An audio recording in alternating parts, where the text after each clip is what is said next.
lamang. Basahin natin ang Gawa 10:34 at 35.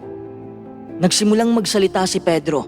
Lubusan ko nang naiintindihan ngayon na hindi nagtatangi ang Diyos, kundi tinatanggap niya ang tao na natatakot sa Kanya at gumagawa ng tama saan mang bansa ito nagmula. Kita mo naman, di ba? Walang pinapaboran ng Diyos.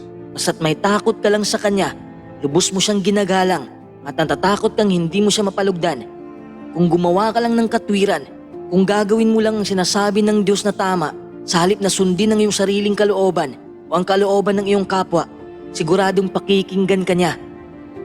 Marahil ay may tatanong mo, kung talagang nakikinig ang Diyos sa mga panalangin ko, bakit wala akong nakukuhang sagot? Bakit hindi ko siya naririnig?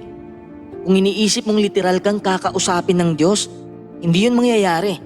Kakausapin ka niya sa paraan niya, hindi sa paraan mo. Kaya kanyang kausapin